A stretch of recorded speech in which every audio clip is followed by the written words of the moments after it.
The question echoed across the vast expanse of the auditorium. Do you truly continue to hold the conviction that Jewish political influence is entirely, as you stated, all about the Benjamins?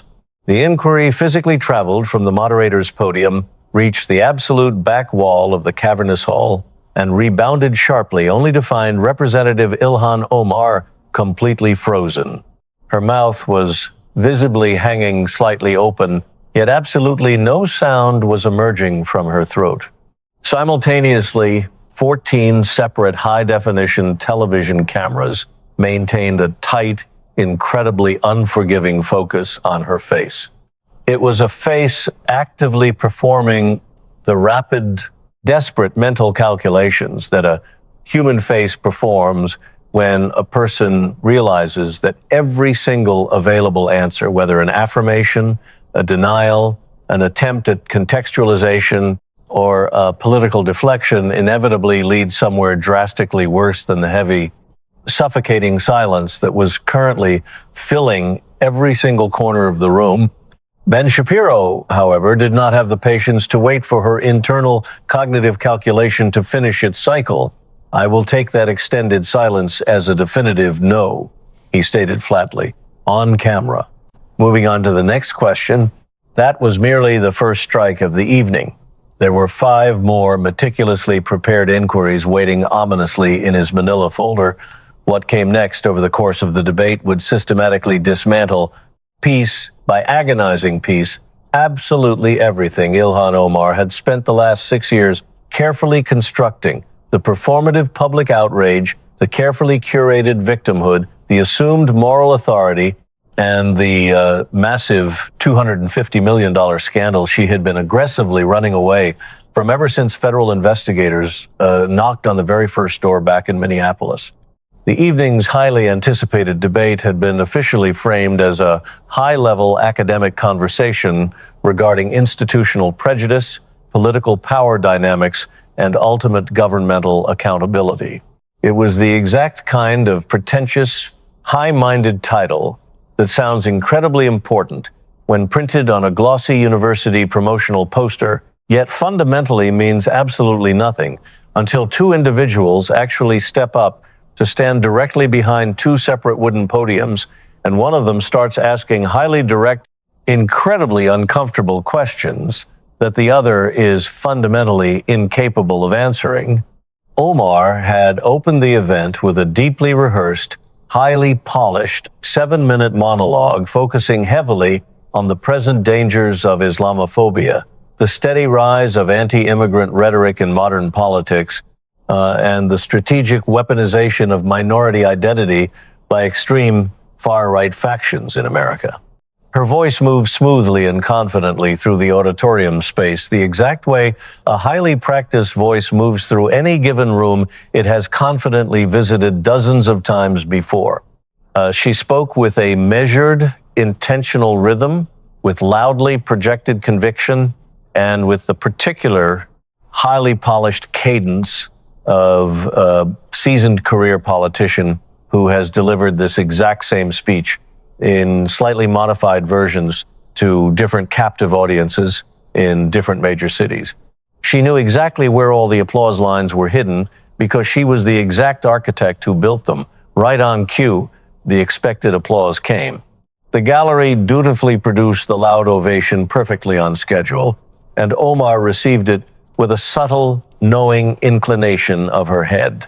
That specific nod carried the immense, visible weight of a woman who has been consistently and loudly applauded for 6 uninterrupted years and has subsequently learned to accept public adulation the exact way an ordinary person accepts the daily weather as a constant, unchangeable condition of her daily environment rather than a special, fleeting gift. Then, the dynamic shifted entirely as Shapiro decisively set the unyielding rules of engagement for the evening. I am going to ask direct questions today, and I would like direct answers in return, not meandering political speeches.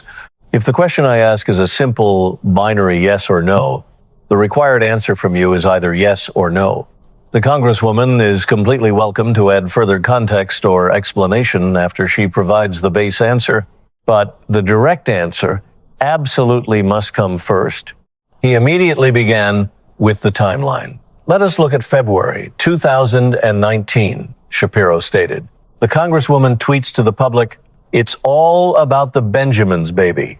He clarified the specific target of the social media post.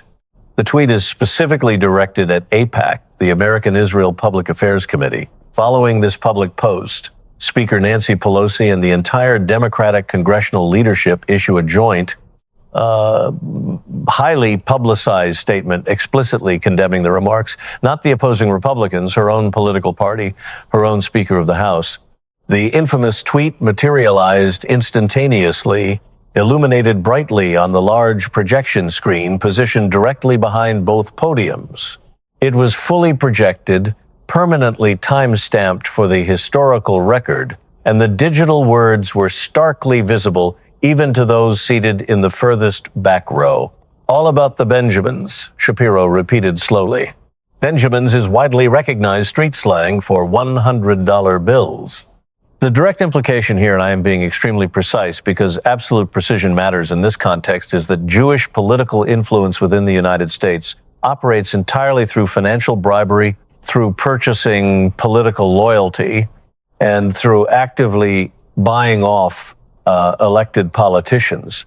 Do you still genuinely believe that Jewish political influence in America is utilizing your exact chosen words, all about the Benjamins? Yes or no? Omar's shoulders immediately came forward aggressively, leaning over her microphone, the fabric of her tailored blazer visibly pulling tight at the seams from the sudden physical tension. That particular tweet was taken entirely out of its proper context, and I have addressed this specific issue multiple times in the past. The broader point I was attempting to make about the oversized impact of lobbying influence, the question is simply yes or no, Shapiro interjected sharply. The words arrived incredibly fast, cutting through the air before Omar's defensive sentence could even find its natural period, landing precisely in the awkward verbal gap between her defensive clause and her next intake of breath. I did not ask you about the broader point. I did not ask you about contextual framing or nuance. I am reading your exact tweet, your specific words, typed physically on your keyboard, posted directly from your own account, and I am asking if you still hold those beliefs today, yes or no. Omar desperately attempted another rhetorical pivot. The AIPAC lobby has a deeply documented history of that is definitively not a yes. And it is definitively not a no, Shapiro fired back without missing a single beat. Down in the fifth row of the audience, an older man wearing a traditional kippah shifted his weight forward in his seat, his folded hands slowly separating and settling firmly onto his knees. I will note for the official record that the Congresswoman has explicitly declined to answer the question, and I will move on. He moved on immediately. The year is 2012, Shapiro stated, pulling the next file. The Congresswoman tweets, Israel has hypnotized the world. May Allah awaken the people and help them see the evil doings of Israel. This older, highly controversial tweet materialized on the massive screen behind them, 2012, 10 full years before she ever stepped foot inside the halls of Congress. The malicious words had not aged well over the decade. Hypnotized, Shapiro emphasized heavily. The specific accusation that Jews covertly control the minds of the masses, that Jewish influence fundamentally operates through dark deception, through magical mesmerism, through a sinister, unseen power that works on innocent people entirely without their knowledge. It is widely recognized by historians as one of the oldest, most fundamentally dangerous anti-Semitic tropes in all of Western history. It predates the invention of the modern internet by roughly 600 years. Did you possess that historical context when you consciously wrote it? Omar's hand nervously found her resting water glass. She lifted it halfway to her lips, in a classic stalling maneuver, and then, thinking better of it, set it back down on the wooden podium. The water inside the glass continued rocking back and forth violently, long after her fingers completely left the rim. I have acknowledged previously that my language in that instance was, the question is specifically whether you knew Shapiro cut in sharply, refusing to yield the floor. At the exact moment you physically typed the word hypnotize regarding the Jewish state, did you know you were utilizing a highly derogatory term that has been systematically used to dehumanize Jewish people since the dark ages of the Middle Ages? Yes or no?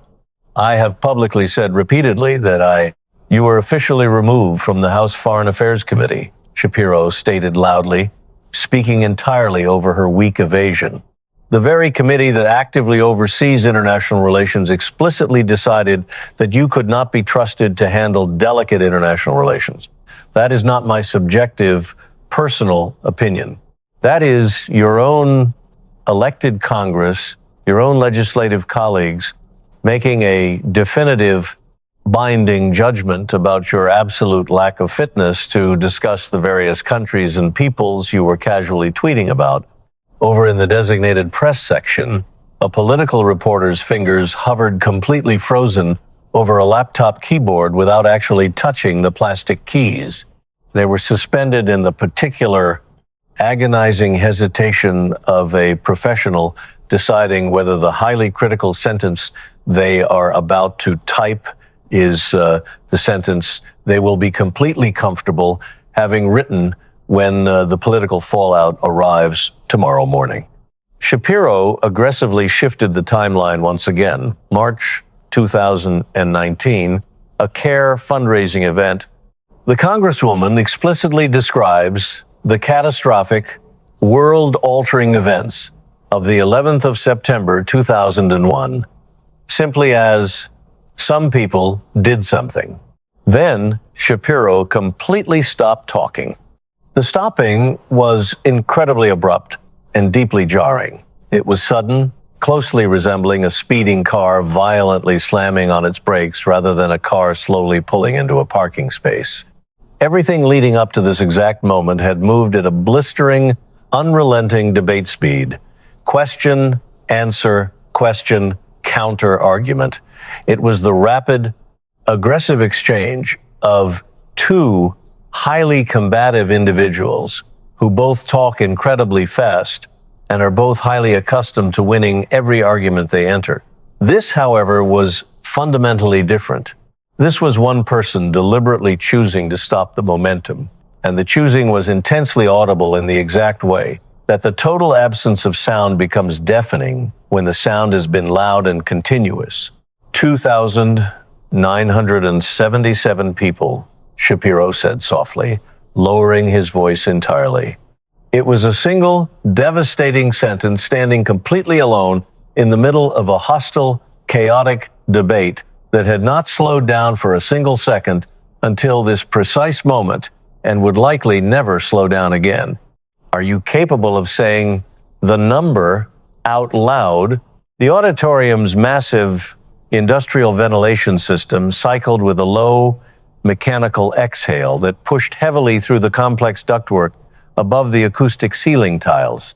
It emerged as a steady, droning hum that 1,500 attendees had not even noticed until this very moment, simply because there had always been loud, argumentative voices covering it up. There were absolutely no voices covering it now. A wooden seat creaked loudly under shifting weight in the 12th row. A bright smartphone screen lit up vividly in someone's lap and then slowly dimmed back to complete blackness, entirely untouched by its owner. The designated television camera operator, standing exactly 3 feet from Shapiro's podium, had his index finger resting securely on the Zoom ring, but he was actively choosing not to turn it. Omar did not say the number. She stared straight ahead. 2,977, Shapiro repeated, the numbers landing like heavy stones. I'll say it for you. That is exactly how many innocent Americans violently died on September 11th. They were not just some people. What horrifically happened to them was not merely something. And the terrifying fact that a sitting member of the United States Congress casually described it that way on a public stage, speaking into a microphone to a live audience, and has never once officially corrected the deeply offensive phrasing, has never once said, "I should have chosen entirely different words," tells me absolutely everything I need to know about your commitment to precision. Something physically moved in Shapiro's jaw. It was a tight, involuntary clenching at the hinge, there for a fraction of a second and then instantly gone. It was the exact kind of fleeting micro-expression that entirely disappears before the conscious human mind can fully register it, but that the unblinking, high-definition camera caught perfectly because the camera was only 3 feet away, and the camera does not ever blink. "And it tells me everything I need to know about your basic respect," he added. In the very front row, a middle-aged woman held her hand firmly over her mouth. She was not wiping it. She was not touching her lips. She was actively covering it. It was the pure, instinctual gesture of a person watching a disaster unfold that requires the mouth to remain tightly closed, because opening it would inevitably produce a gasp or a sound, and any sound at all would be the absolute wrong sound for the heavy atmosphere of the room right now. "Now I want to talk about money." Shapiro pivoted instantly. The blistering speed immediately returned to the stage. The standard machine gun debate rate was back. The questions started coming exactly the way they come on his daily, highly rated podcast, with each one arriving rapidly right before the previous one has been fully mentally processed by the listener. This relentless tactic creates a massive cumulative psychological pressure that operates on the exact same mathematical principle as compound interest. Each successive question seamlessly adds to the crushing, unbearable weight of the questions asked right before it. Not AIPAC's money, not Republican donor money, your money, Congresswoman. Let's discuss E Street Group LLC, a political consulting firm currently co-owned by Timothy Minette, who happens to be the Congresswoman's current husband. Her third husband, to be precise. The Congresswoman's official political campaign directly paid E Street Group a staggering $2.9 million between the years 2019 and 2020. That massive figure represents 78% of the firm's total political revenue for that period. Without the Congresswoman's campaign dollars, E Street Group loses essentially 3/4 of its entire business overnight. Furthermore, the payments increased sharply in the very first quarter of 2019. Interestingly enough, this coincides perfectly with what Mr. Minette's ex-wife explicitly stated under oath in her official divorce filing, that Mr. Minette explicitly told her his heart was with Ilhan. He let the scandalous, highly personal divorce filing detail sit in the air for exactly one beat, one single breath, and then quickly move past it. He did this because Shapiro does not typically linger on salacious personal details the way politicians like Donald Trump wildly linger on them. Shapiro casually drops them on the ground like a lit match in a dry forest and simply keeps walking forward without looking back at the flames. "Let me pose a clear, completely objective hypothetical scenario," he continued. A white, male, conservative Republican congressman pays his own wife's private consulting firm $3 million straight from public campaign donations. The financial payments spike drastically at the exact same time the personal romantic relationship begins, and the previous spouse officially files for a messy divorce, directly citing the new illicit relationship. What exact word would you use to label that specific congressman? The sharp, loaded question hung suspended between the two wooden podiums like a heavy suspension bridge, demanding a steep toll at both ends. I ask this because I actually looked it up The Congresswoman freely used the specific word corrupt to describe her Republican colleagues exactly 147 separate times on various social media platforms in the last 12 months alone. I actually sat down and counted them. That is an average of once every 2.5 days. Corrupt regarding Republicans 147 times. Yet $3 million goes directly to your own husband's personal company. It is the exact same structure as the hypothetical. Same massive payments, same exact timing, entirely different word applied. Omar's fingers were tightly wrapped around the thin podium stem once again. Her knuckles were starkly visible all the way from the third row, noticeably wider and wider than they had been during the initial Benjamin's exchange, which felt like it happened 10 minutes ago, which was only 3 questions ago, which felt like a literal lifetime ago in a brutal, suffocating debate where each new question arrived much faster than the human body could physically process the previous one. This is a completely false equivalence deliberately designed by right-wing media. It is the exact same equivalence, Shapiro interrupted sharply, his voice cutting through hers. $3 million in campaign funds channeled directly to a spouse's private company. The singular only variable here is the political party of the person doing it. If the math is inherently corrupt when a Republican does it, I am asking you right now, and the entire audience sitting here is asking you to explain how the basic math magically changes when you are the one writing the checks. The older man wearing the kippah in the 5th row had not moved a single inch since the very first question about the Benjamins. His hands were still planted firmly on his knees, his posture entirely unchanged, his intense, burning attention completely fixed on the stage. It was the eerie, total stillness of a person who is actively watching something they have waited an incredibly long time to see, and who does not want to miss a single frame of the absolute destruction.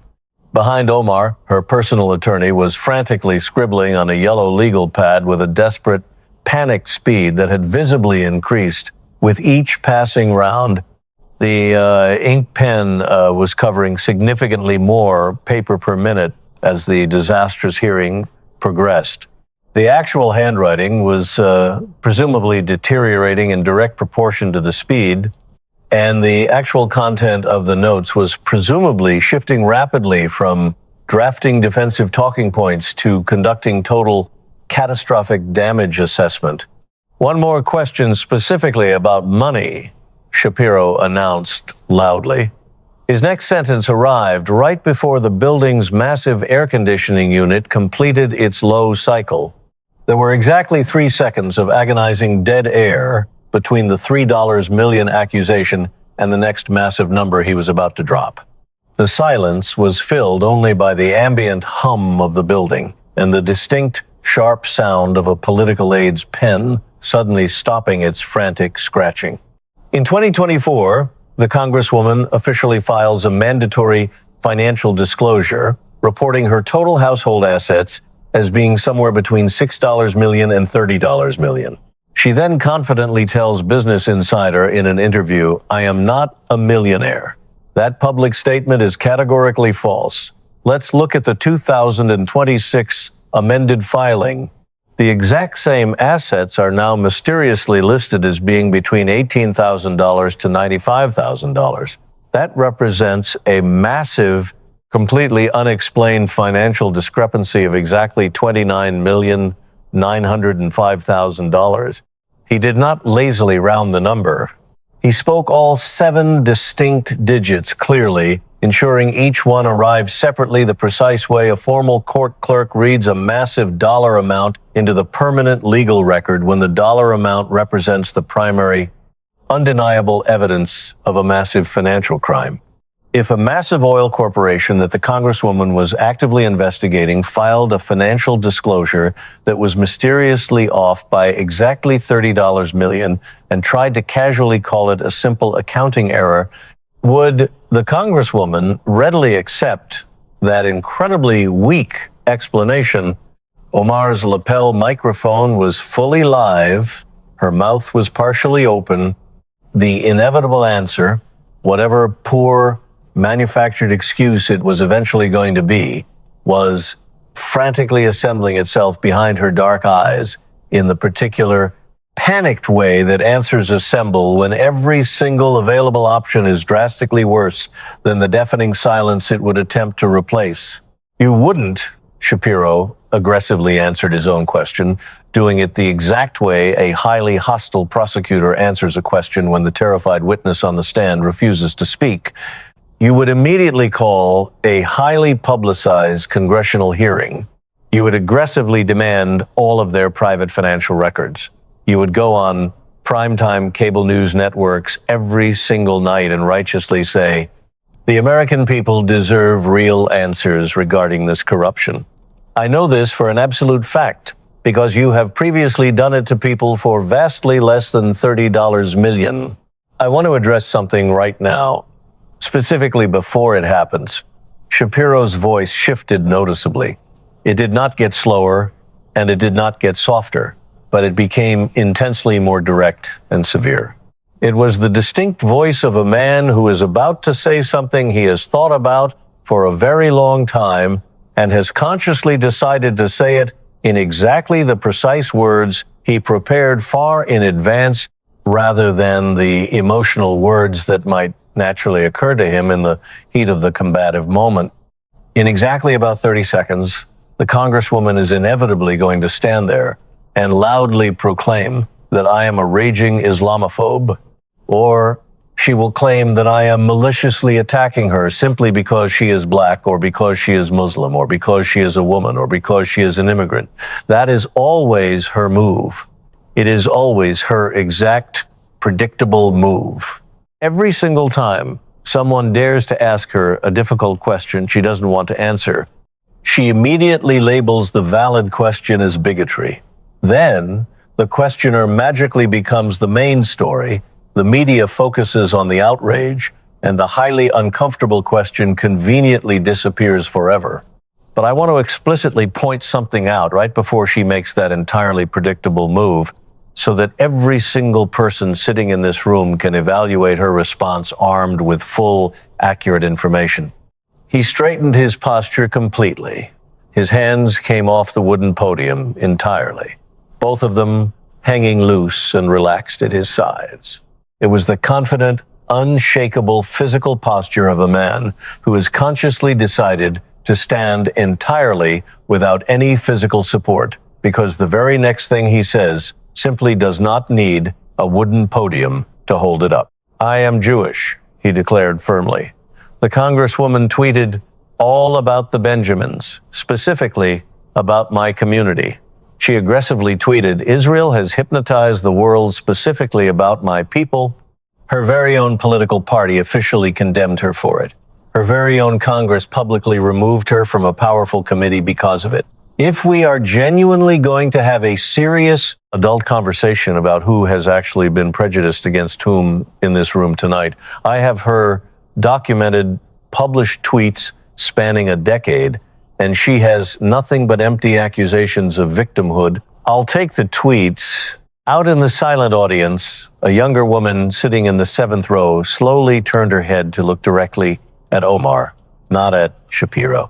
The turning of her head was the exact turning of a person who is eagerly waiting to see whether a bold, highly specific prediction will instantly come true, much like a terrified audience intently watches a character in a horror movie walk directly toward a door that the audience already knows is permanently locked.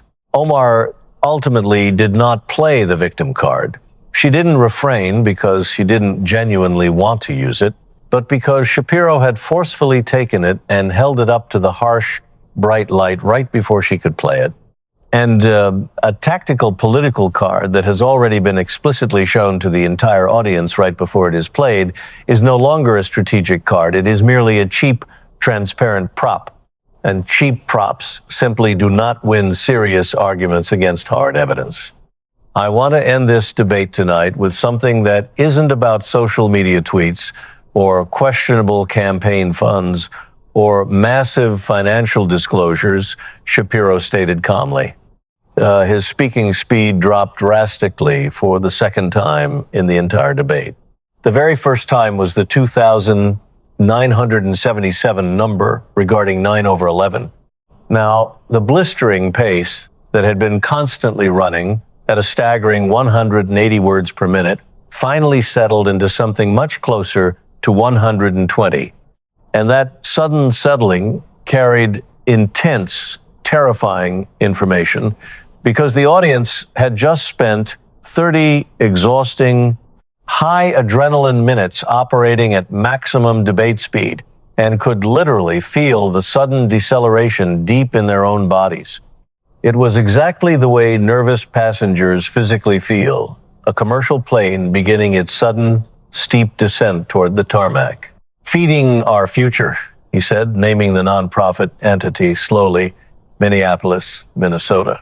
The Congresswoman's very own home district, between the chaotic years of 2020 and 2022, a deeply corrupt network of local organizations successfully billed the federal government for exactly $250 million in meals intended specifically for low-income children. Children who were desperately supposed to eat, children living in the Congresswoman's own local community. Somali American children, immigrant children, the exact children of the marginalized people she loudly and constantly claims she came to Washington, D.C. to fiercely protect. He let the massive tragedy hang in the air for a moment. The meals were never actually prepared. The meals were never actually served. The meals were never eaten by a single child. The massive amount of money was entirely stolen. $250 million. 87 different people have been federally charged in connection with this massive scheme. The founder of the group, Amy Bach, was officially convicted in a court of law of massive conspiracy, massive bribery, and federal wire fraud. Shapiro methodically connected the final dots directly to the legislator standing across from him. The Congresswoman personally introduced the Meals Act back in March 2020. That specific piece of legislation deliberately loosened the strict federal inspection requirements for school nutrition programs during the height of the global pandemic. It intentionally removed the vital, necessary safeguard that actually required someone to physically verify that the meals were actively being prepared and served to students. The Congresswoman explicitly removed the heavy lock, and $250 million simply walked right through the open door she created. Furthermore, her actual name appears at least 6 separate times in the internal emails and private text messages directly connected to the massive fraud ring.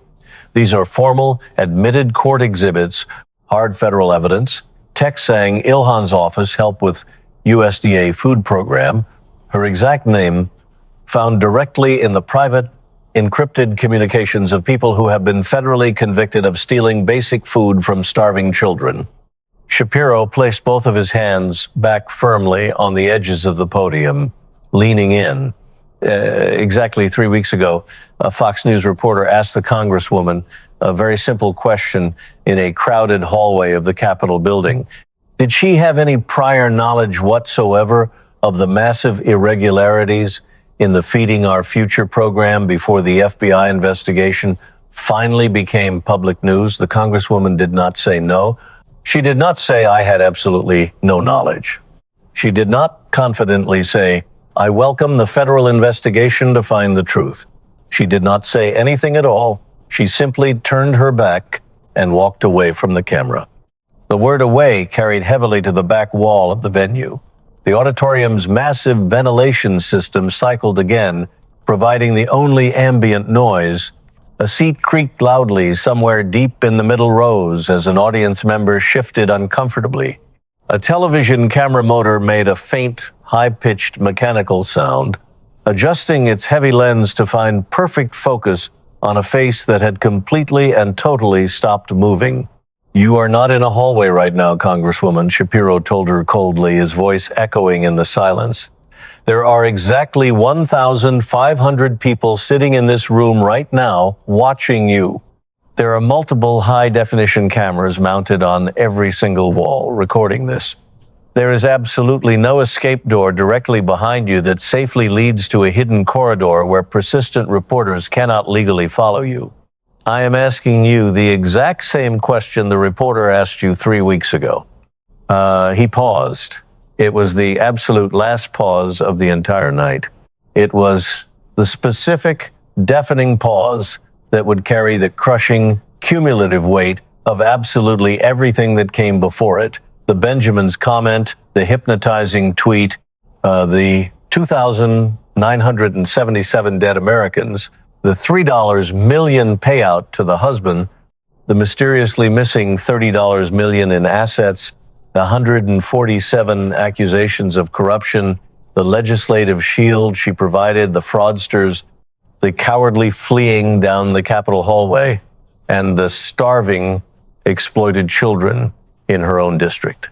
Did you know about the massive irregularities in Feeding Our Future before the FBI investigation became entirely public? The ventilation hummed.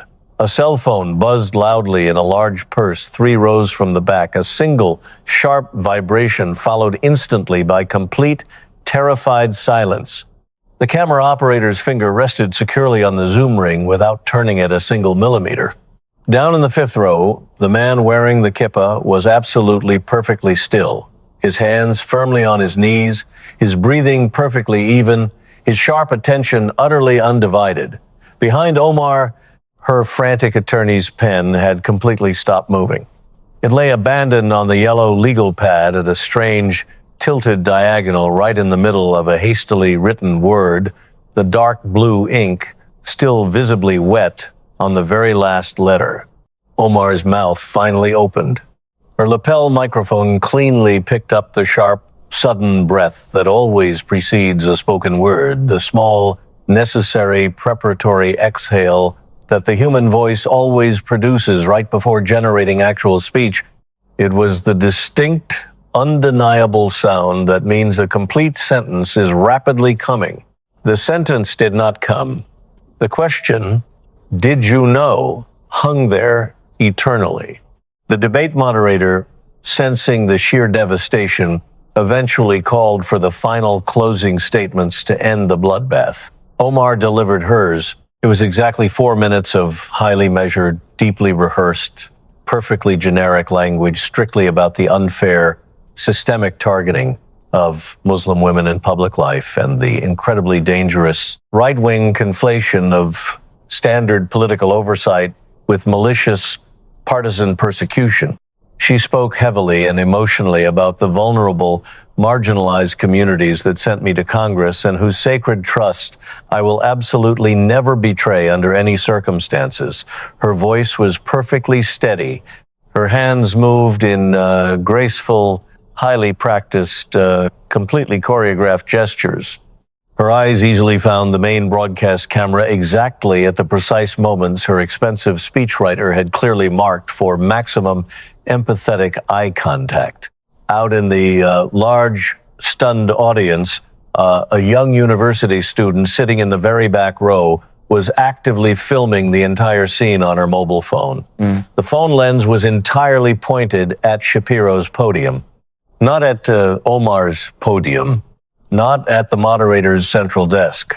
It was fixed squarely on the empty podium where Ben Shapiro was calmly standing with his arms tightly crossed over his chest, quietly listening to Omar's closing statement in the exact way a seasoned, unamused teacher listens to a student's long-winded answer that is technically complete but functionally completely and totally empty. Shapiro's closing statement, when it was finally his turn to speak, consisted of exactly one single sentence. I asked 6 direct, highly specific questions tonight. I received exactly 0 answers. I think that tells you absolutely everything you need to know. Within 24 short hours, the brutal yes or no video compilation had completely taken over the internet, racking up a staggering 9 million views across multiple platforms. Every single binary question Shapiro asked was perfectly edited back to back, immediately followed by the stuttering, evasive response from Omar that was fundamentally not a yes and not a no, and definitely not a coherent answer. The final compilation was exactly 4 minutes long, and it shockingly contained significantly more total awkward silence than actual spoken speech, simply because the deafening silence between the sharp questions and the evasive non-answers was the actual powerful content. And the content was absolutely devastating to her political brand. The exact phrase 147 times instantly became widespread political shorthand on all major social media platforms within a matter of hours. The specific, hard mathematical number, effectively replacing the general accusation of hypocrisy, exactly the way a physical printed store receipt immediately replaces a vague, unconfirmed rumor. An enterprising user technically built a fast-scrolling graphic showing all 147 of her Instagram posts containing the word corrupt, with each one perfectly time-stamped to prove its authenticity. The graphic autoplayed continuously in a brutal 3-minute video that garnered an additional 2 million views by the very second morning. Omar's desperate press office aggressively released a lengthy statement describing the entire debate event as a bad faith, highly Islamophobic performance deliberately designed by conservative operatives to silence a powerful black Muslim woman rather than respectfully engage with the actual substance of her extensive legislative work. The public statement prominently used the specific word Islamophobic. It was the exact word Shapiro had publicly predicted she would use in the exact order he predicted she would use it, exactly 8 minutes before she actually used it on stage. The viral prediction clip and the official press statement were immediately placed side by side by political commentators in a brutal split screen that required absolutely no caption, zero additional commentary, and no added editorial opinion, simply because the side-by-side comparison was the devastating, undeniable opinion itself. The sharp phrase, "You're not in a hallway," appeared printed on novelty t-shirts within 48 hours. A brave student at the very university where the debate was held actually wore one of the shirts to class the following Monday morning. The professor, who had personally attended the debate and witnessed the destruction firsthand, looked directly at the shirt, looked deeply at the student, and then calmly continued the academic lecture without a single comment or reprimand. Within exactly 1 week, internal political polling in Minnesota's 5th district showed a sharp, undeniable 6-point drop in her overall approval rating among likely voters. It was considered somewhat small for a district as incredibly progressive and solidly blue as MN5, but it was massive enough to be statistically real and definitely enough to be the exact kind of vulnerable polling number that ambitious rival primary challengers look at the way greedy, predatory builders look at a vacant corner lot, not quite ready to buy the property yet, but certainly ready to pull out the tape measure and start making plans. A Fox News television producer contacted the reporter who had originally asked Omar the hallway question 3 weeks prior to the disastrous debate. The reporter simply said to the producer, "She didn't answer my question in the hallway either." But at least Shapiro got to ask it while sitting down in front of an audience. Within exactly 1 month, Shapiro opened his massive, nationally syndicated daily podcast with 4 simple, taunting words directed at the politician. "Still waiting, Congresswoman. The mic is always on." In a small, poorly lit, second-floor apartment over in the Cedar Riverside neighborhood of Minneapolis, a tired woman named Fedumo Ali sat silently on the hard linoleum kitchen floor.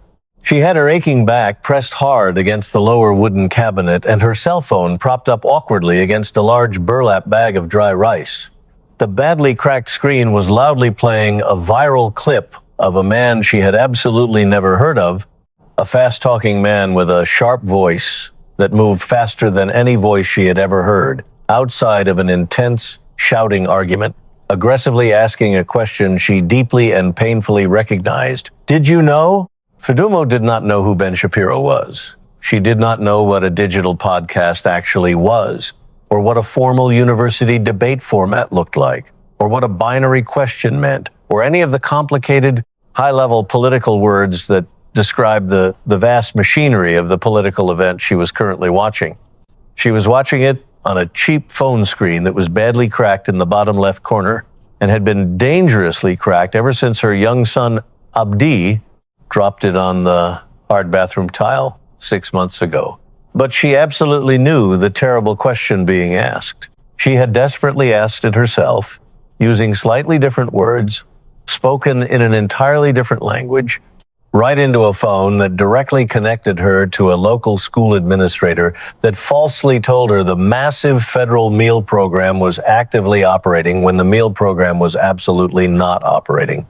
When the hot meals were never coming, when her young son's legal name was explicitly written on a government form, and that exact form was being criminally used to maliciously bill the federal government for expensive, non-existent food that was never cooked, never plated, and never once placed in front of a 9-year-old boy who faithfully went to school hungry every single morning and came home equally hungry every single afternoon, yet was officially counted in a massive fraudulent federal database as fully fed and cared for. Did you know Fedumo had repeatedly asked the local school? They had not answered. The program directors running the charity had not answered. The congresswoman, the powerful, wealthy woman who represented Cedar Riverside, who proudly came from this exact immigrant community, who spoke the exact same native language, who was supposed to be the ultimate political answer to the burning question of who would fight for invisible, marginalized people like Fedumo, had simply not answered. A man standing on a bright stage with a microphone had asked the exact same question in a massive room filled with cameras directly to the congresswoman's face on behalf of people like Fedumo, and the congresswoman had not answered him either. Fedumo finally reached out and turned off the phone. The glowing, cracked screen went entirely dark. The small, cramped kitchen was completely quiet. It was the specific, heavy quiet of a small apartment where a 9-year-old child is sleeping deeply in the next room, and his exhausted, defeated mother is sitting alone on the floor, quietly deciding whether the painful, truthful answer to, "Did you know?" is actually much worse than the deafening, cowardly silence itself. Abdi was sound asleep. His worn, faded backpack was sitting by the front door, packed and ready for tomorrow morning.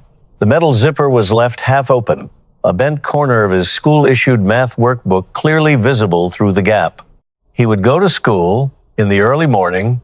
He would eat exactly what Fedumo scraped together and packed for him, maybe plain boiled rice stored in a cheap plastic container, maybe a bruised apple if there were actually apples left, or absolutely nothing at all if there weren't.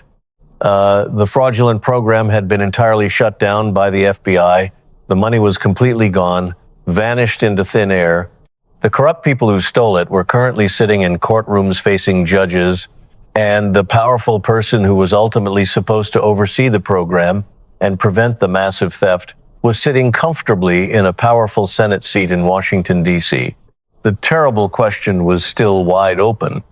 It remained open in the large auditorium where 1,500 people had heard it, in the viral internet clip where 9 million people had watched it, and deeply in this small, sad kitchen where one exhausted woman was sitting on the hard floor with a cracked phone and a sleeping child, and a massive, painful question that absolutely no one, not the local school, not the charity program, not the elected congresswoman, not the man on the stage had ever bothered to honestly answer. Did you know?